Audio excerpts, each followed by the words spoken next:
Today's reading is from Rays of the One Light, weekly commentaries on the Bible and the Bhagavad Gita by Swami Priyananda. This week's reading, we are children of the light. Truth is one and eternal. Realize oneness with it in your deathless self within. The following commentary is based on the teachings of Paramahansa Yogananda. It is common for people to perceive themselves according to their present realities. A person in ill health says, I am ill. Few say, I am well. It is my body that is suffering. People in a low income bracket say, I am poor. Only the unusual person will say, though outwardly I live in poverty, inwardly I am wealthy. Thus, when it comes to moral and spiritual development, people commonly identify themselves with their weaknesses and their mistakes. They consider it almost a sign of humility to say, I am a sinner, though in effect what this means is that they identify themselves with their sinfulness, not with the soul's power to transcend all limitations in God. The great masters, including Jesus Christ, have always emphasized the divine potential of mankind. To encourage us, they address us as children of light, not of darkness. The Bible, in the Gospel of St. John, chapter 3, makes the point that our true home is not the mud of this earth, but the light of heaven. No man hath ascended up to heaven, it tells us, but him that came down from heaven. This passage continues, even so the Son of Man who is in heaven, emphasizing that Jesus, though he lived on this earth, is perceived by the eye of wisdom as conscious, even in human form, of his true reality in the heavenly spheres. The way to know God is to live in godly consciousness and not to avail our imperfection and our distance from God. Jesus said, Blessed are the pure in heart, for they shall see God. And the Bhagavad Gita states, Seekers of union with the Lord find him dwelling in their own hearts, but those who lacking in wisdom seek him with impure motives cannot perceive him, however much they struggle to do so. If you want to know God, Paramahansa Yogananda said, live in the thought that you have him already. Thus, through Holy Scripture, God has spoken to mankind.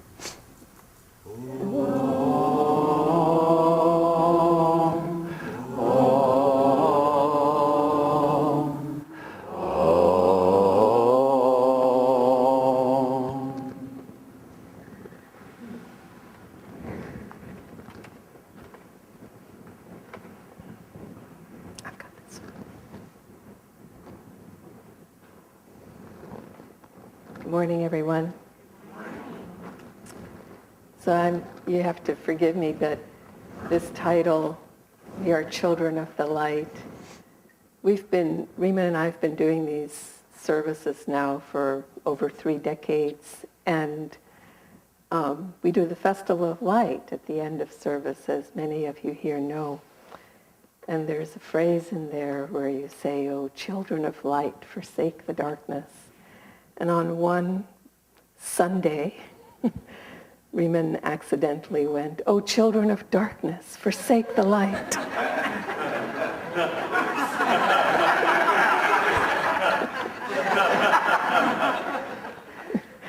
So, on that note, we're going to go for the light today. But many of you know that I'm Dutch, that I was born in a Dutch colony in South America called Suriname. And it's at the northern part of South America, above Brazil, where the 3 Guianas are. It's also known as Dutch Guiana. Very small country, only one major city, and it's the capital. Not very big. And back in my day, very rustic. And so schools were not very good. And I only went to public school 1 year. My mom put all three of us in private school. My parents did. But the public school I went to, I remember there were no walls. You know, it's the tropics, right? And you get the tropical storms. So there was only a roof and then the open around all the sides. And there were a million kids. It was, you know, it was not a very good school. And so she put us in the private school, and private schools were all Christian schools. And my parents were sort of agnostic Jews. And so my two brothers went to a Catholic school, and they were forgiven for not going to Mass. You know, they were excused from Mass, as being little Jewish boys. And I was put in a Protestant private school. And I can still remember the principal. For me, you know, I went there through 4th grade. So she just seemed like this towering, tall Dutch woman. School was all in Dutch. And so this, you know, at the beginning assembly, all the classes would come together, and she would announce for the year. The grading system there is from 1 to 10, 10 being the highest. And she would announce just out front, 10 is for God, 9 is for the teacher, and 8 and below is for the students. And that consciousness, I mean, we laugh, but that was how it was. In fact, there was God, and then there were the teachers who were closer to God, and then there was all the rest of us who could never, ever get a 10. We could never go to God. And we sort of chuckle, but in reality, that philosophy and that consciousness is very much infused in our Western culture, not just in the US, but in all Western sort of Christian-influenced culture, because as we went through the Dark Ages, the teachings of Christ became misunderstood, it seems like, but also, I think as consciousness was dimmer and dimmer, the clergy, the priests, whatever, you know, the only way they could get people to do what they needed to do was to just hellfire and brimstone, you know, do it or else. You're going to go to hell. So that consciousness crept in, and it wasn't just in the West, it was also in the East. It was all sort of a dark age for the whole world. In the East, it went the other way. In India, you know, God, they know that God is in everyone and everything, and God does everything, therefore I don't need to do anything. And so that attitude crept to sort of superstition and other tangents that we get onto.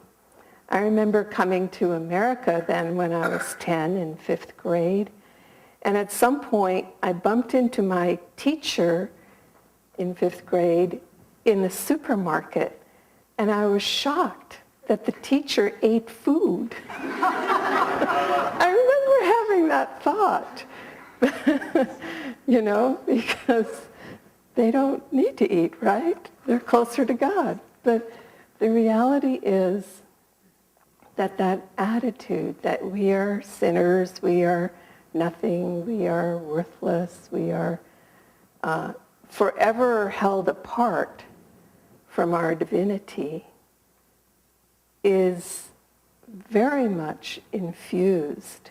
It's subliminal in our culture. And in high school, I had a friend. I had many friends, but hi Pat, you're here, yay! I had a friend named Lee, and she was a Protestant, and a very devout, sort of conservative Protestant. And when we I was exploring, and my parents always allowed me. They were very open to explore any religion I wanted to. So I went with many friends to many churches because I was always interested. And when I got into, out of high school into college, I found Ananda. I found Yogananda and these teachings when I was 19 years old. So it was pretty early on. And I was thrilled with it. And I remember telling her about it like a fool. And she went on and on and on about how we are sinners at our essence and that we need Jesus to save us from our sins. But that is our essence. And I just couldn't buy it. And so when I bumped into Yogananda and his teachings, it just resonated with me as truth because we are a spark of the infinite. Innately, we know that. We've forgotten, we've made mistakes, we've made errors, but those are errors. They aren't our essence. They aren't our soul nature. In India, they have a couple of stories that illustrate this, and some of you are familiar with them, but they go to the point. And the first one is about that lion, this lioness who was very heavy with her pregnancy. You know what that's like, right, Jen? And she just could barely move, and she couldn't get her own food, kill her own food, hardly. She was hungry because she wasn't fast enough anymore. And then one day she was dreaming, and in her dream she was in the middle of a flock of sheep. And she woke up from her dream and she was in the middle of a flock of sheep. So right there in the midst of them, she couldn't miss. And she leapt and she got this little lamb and she grabbed it and then she went off into the forest with it.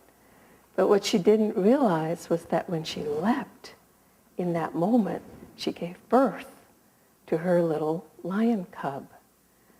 So the sheep, first they were frightened, they had their eyes closed, and then they opened their eyes and they saw this little baby lion cub in their midst. And one of the mama sheep took pity and raised the cub as her own. So he learned to bleat, and he learned to eat the grass and be just like the sheep. And one day a big giant lion was out looking for food, came upon this flock of sheep with a lion in their midst. And so he started to give chase. They all ran, including the lion, and he could not figure out why this lion was running away from him. So he went for the lion. He grabbed the lion by the mane, pulled him aside, said, "Why are you running from me?" And the lion was bleating. He said, I'm a sheep, you're going to kill me. He says, "No, you're not, you're a lion." So eventually he brings him to a little pond, and he makes him look into the calm waters of the pond, and he sees his reflection, and he sees with the lion next to him that he looks just exactly like the lion. And that's just so clearly the illustration of our predicament. We are children of the light. We are born in with these bodies, and we begin to think we are these bodies. We are this form, but we're spirit.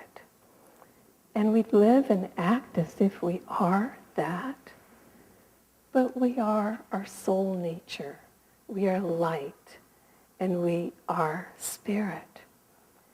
And going from that transition of not just understanding for ourselves, yet, you understand what I'm trying to say. It's so difficult because not only are we doing this to ourselves, but the entire population of the world is doing this to ourselves. So it has a force. It has a power.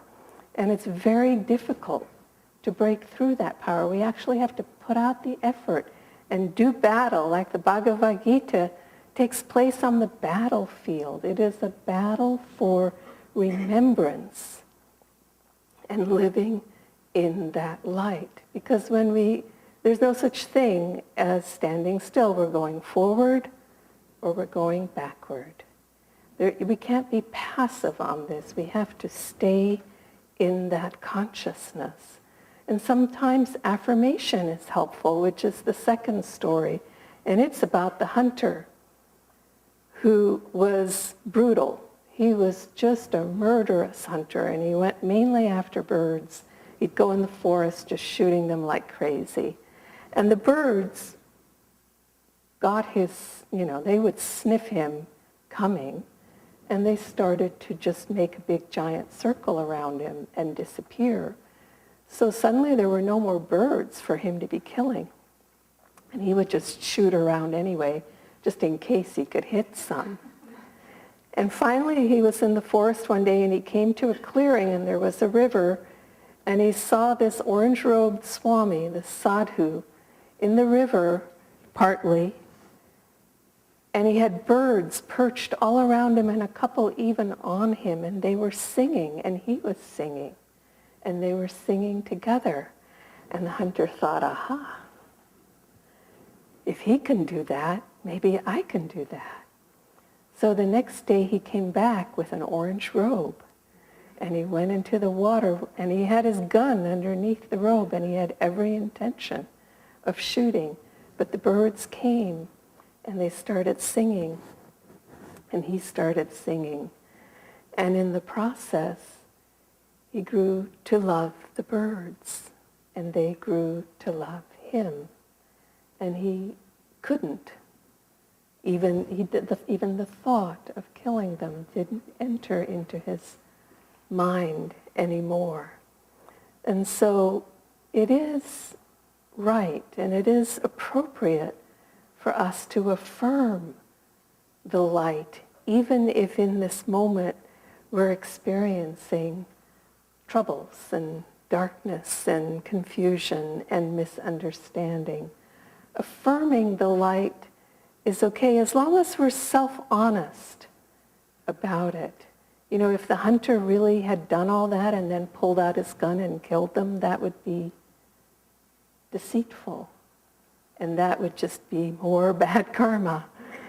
But he was changed by the attitude, and so we can also change by following in the footsteps of the great ones, trying to live as they did, and trying more and more as we can, and this is where meditation comes in, to live that from the inside, not just from the outside.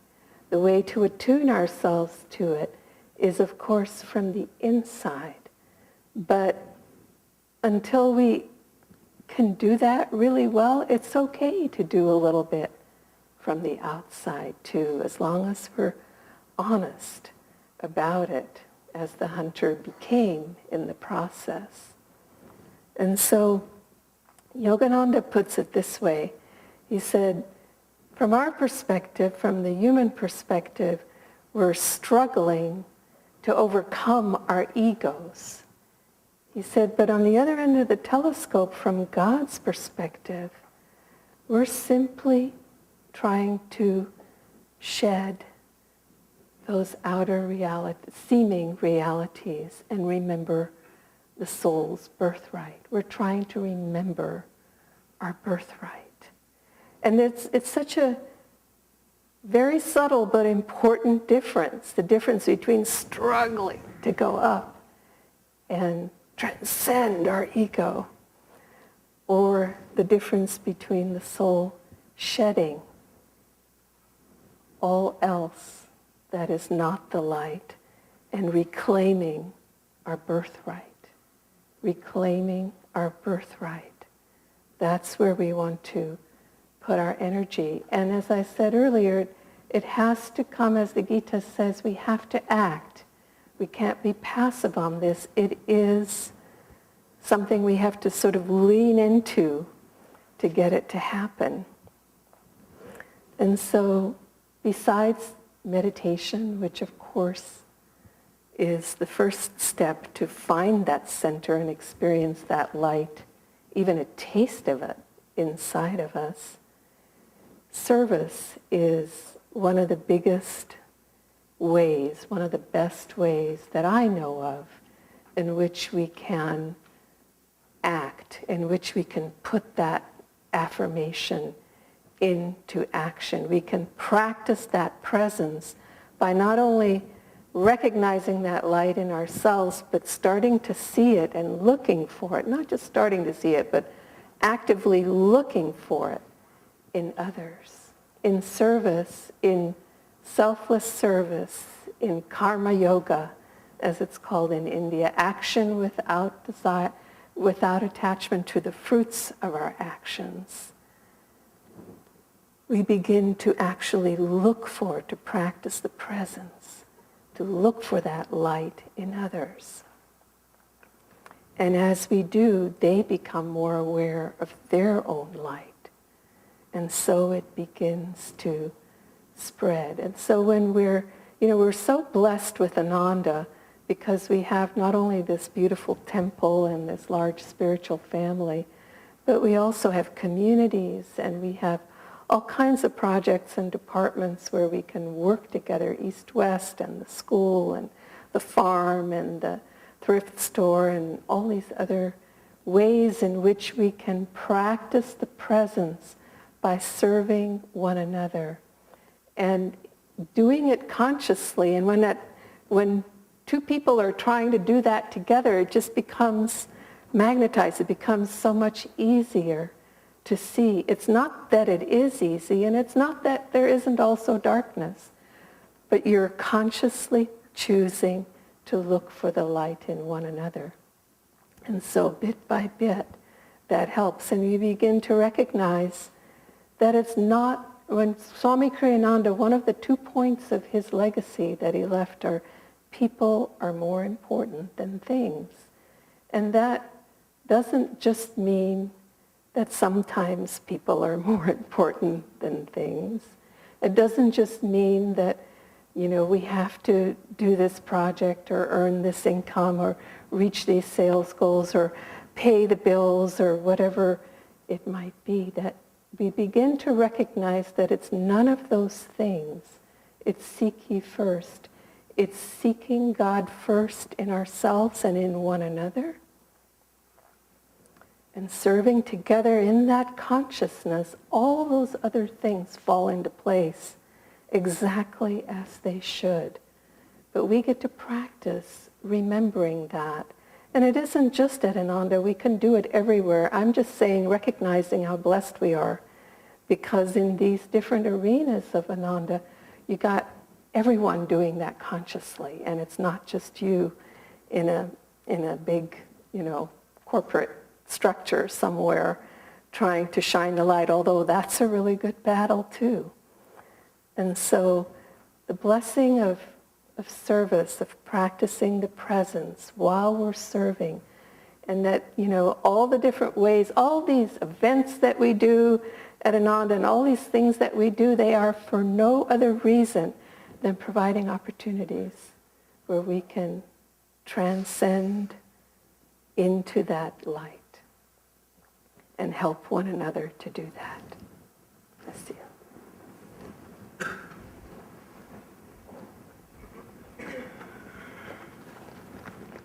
Let's take a moment to listen to these words from Paramahansa Yogananda's Whispers from Eternity. The sunbeams of thy love shine equally on all the members of thy cosmic family, whether prophet and hero, villain, tiny moth, or me. It is our own fault if we make ourselves opaque by our own mental and emotional dullness. Teach us to wipe away the dirt of error from the windows of our understanding. Our arms are weak for the task, owing to our long inner spiritual resistance. O Master Cleanser, lend power to our efforts, that we may wipe away every last spot that clings to our minds, obscuring our transparency and preventing free entry to thy light. O make us fully clean, again invisible in our egos, because transmitting only visions of thy beauty, which lies within us.